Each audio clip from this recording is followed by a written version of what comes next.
Hey, it's Rachel, and today we'll be talking a little bit about why most people fail to achieve their goals. So let us start by going through a little bit about goal setting, which I've done for the past few videos, and why people, maybe after setting their goals, fail.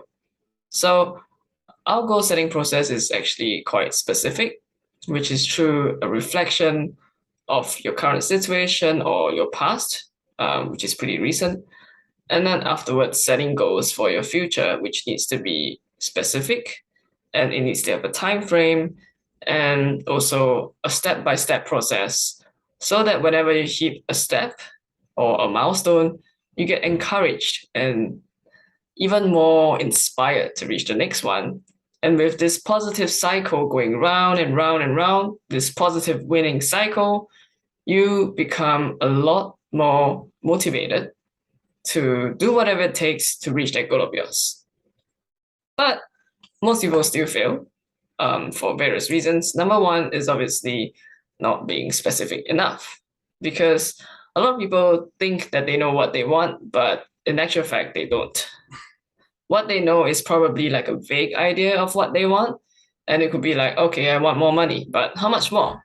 Okay, I want freedom, but what kind of freedom do you want? Do you want freedom from your job, freedom from your wife or your husband?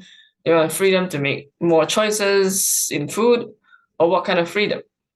And maybe some people think that they want to spend more time with their family. How much more time? And is it like, feasible and things like that? There's many different um, vague ideas that people have about the kind of life that they want. And because they're not specific enough, because they're really vague, so there's no clarity. And without any clarity, you can't work towards your goal because if you've got no clarity, then you can't break it down into smaller steps to reach it. And which is why you want to be specific and also to make it as simple as possible. So it needs to be specific and simple. It's a little bit like marketing where you need to write, stupid simple.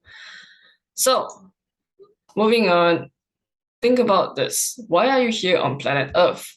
I mean, you're probably not here just to survive, you're probably not here just to, study your whole life and then do like a 9 to 5 job that you may or may not love. If you love it, that's great, that's perfect.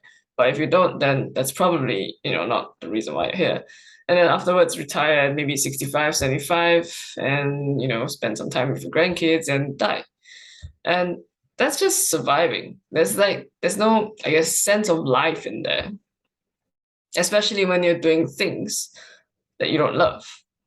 And while I'm not saying that, you will be able to always have passion in everything, but usually you got to try many different things and then find the thing that you are able to, build yourself on it, find it pretty interesting, pretty all right, continue to work on it, and then eventually you can get more passionate about it. So that's the reason why I always say that it's very important to find your purpose first and then commit to it, and then you'll get passion afterwards. So commitment produces the passion, and passion doesn't produce commitment. So it's a little bit like a fire, you know. In order to keep the fire burning, you need to add logs to it, and you need to consistently add logs to it. And that's the reason why your passionate fire needs commitment. All right.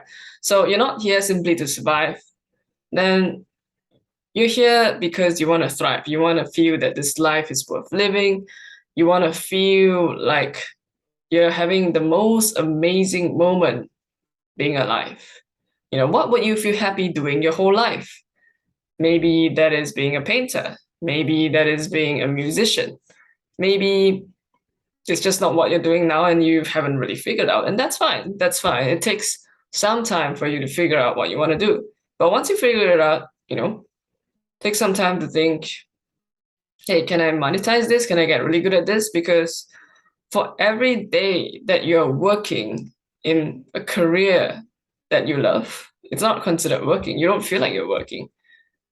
Whenever I'm at home working on all my marketing stuff like my emails, my ads, and all these things, I don't ever feel like working. It feels really enjoyable. It feels like something that I could keep doing and I wouldn't really get tired of it. But in the past, when I used to work in my job, I would just feel so tired every single day that after working, I just want to go home, flop onto the sofa, and just watch TV. And I can understand that a lot of people are in that situation as well. And maybe there's so many people trying to get out, and they've tried different ways, and maybe it hasn't really quite worked, but that's fine. You just have to keep trying, because the winners are the ones who never gave up, and people who give up will never win. But I can understand that giving up is very normal, and it's because of this concept known as learned helplessness, which I will explain in the next couple of slides. So before we go into learned helplessness, though, it's something that you want to take note, which is how do you want to be remembered? So when you die, like, okay, now some people get cremated, so that's fine. But the idea is when you die, let's say that you're not getting cremated, they're probably buried. You have like your own tombstone, and there's your I couldn't really pronounce that, but I think it's epitaph written on the tombstone. So it basically shows your life journey and maybe what you've done and a few things like that. And then you've got your eulogy where people close to you will be delivering that speech. So how do you want to be remembered? Like, what would you want people to remember you for? So obviously, you want to be kind, you want to have like great character, you want to, be like a model to others. And what else? Like, do you want to be remembered as the person who gave up on their dreams and just settled? Do you want to be remembered as the father who tried his best to work hard and provide food for the family, but was never present? Or do you want to be remembered as the mom who, despite all odds, started an adventure of what she really wanted? She built it upon her passion to, draw, paint pictures, and just go along with like her love for art. And then she became like a really, really famous artist while taking great care of her kids. Is that how you want to be remembered? Is that how you want your kids to follow? Because you are the model for your kids. When your kids see that you don't look after yourself, look after your own interests and your needs, they will start to have those kind of behaviors as well. They will start giving up their own needs, telling themselves that it's okay, I'm just going to not focus on myself, and I'm going to live life by other standards. And yet it's miserable because you're not living life by your own standards. So it's really important that you think about that while I show you what this learned helplessness experiment is all about. As you can see, it's a little adorable dog and some electricity and a fence. This experiment is done by Martin Seligman and his colleagues. They're all doing some research on classic conditioning, or the process by which an animal or human associates one thing with another. And in the case of his experiment, he would ring a bell and then give a light shock to a dog. After a number of times, the dog reacted to the shock even before it happened. As soon as the dog heard the bell, he reacted as though he's been shocked. But then something unexpected happened. Seligman put the dog in a large crate that was divided down the middle with a low fence. The dog could see and jump over the fence if necessary. The floor on one side of the fence was electrified, but not on the other side of the fence. And Seligman put the dog on the electrified side and administered a light shock.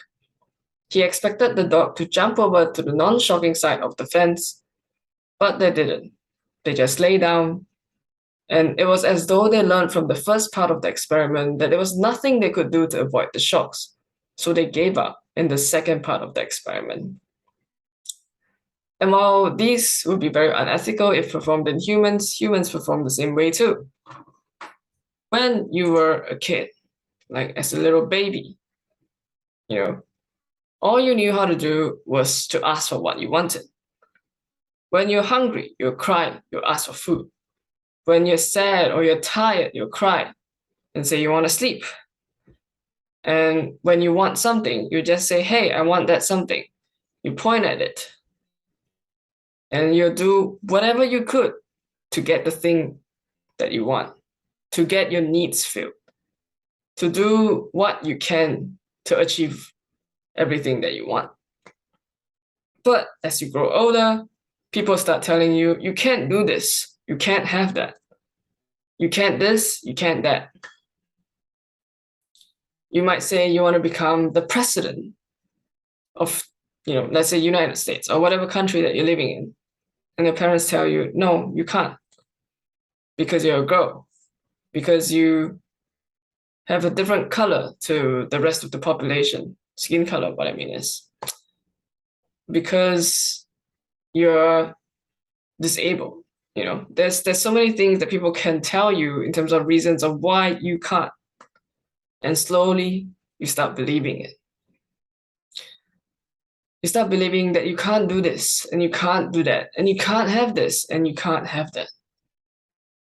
And as time goes by, you decided that maybe it's just better if you settle.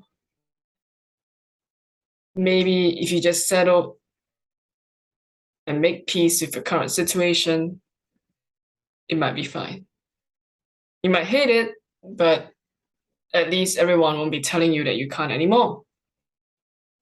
That's called living life by other people's standards.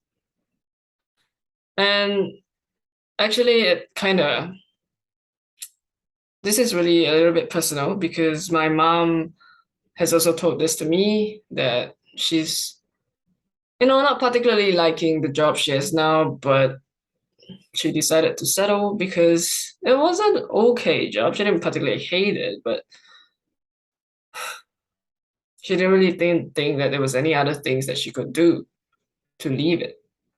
And she needed, obviously, to pay the bills and things like that. And therefore, she stuck with it. But it isn't something that she really wanted to do. And so it really, brings a pain to me, which is why my goal is to be able to free my parents from whatever they don't want to do or whatever they feel neutral about, and get them to do the things that they love, because that's called living. Moving forward, the top regrets studies have shown is living life to other people's standards. And think about this, like, why should people be allowed to decide your life for you? It's your life. You should be the one deciding it. You should be the one dictating what you can have in life. And don't tell yourself that you can't have it, because you can. As long as you decide, you commit, and you succeed. You will succeed if you don't give up. Okay? So what I just want to end with is, you deserve to have everything you want in life, and I just want you to follow your heart. If money was no objection, if you had all the money in the world, what would you do? Make a mission statement that gets you excited every single day.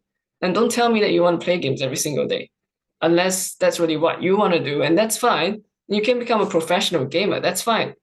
You get what I mean? You just have to find something that excites you every single day, that you don't hate, that you're willing to commit to, you're willing to gain mastery in. And then once you gain mastery in, you'll be able to teach other people to do the same thing. You'll be able to do that thing and gain money from it. And there's so many different things that you could do. Like, for example, people playing games, they post them on YouTube and people watch on YouTube. And then afterwards they get monetized, and then they get, ads put in and things like that. And there's also people who work with other collaborators to get like, I think, what do you call it? Affiliate advertising and things like that for companies. Just because they started with whatever they wanted to do in life. For example, gaming, for example, fashion, whatever that they want to share with others. And they're now happily living, happily earning, and having the most amazing life they have. So always remember this.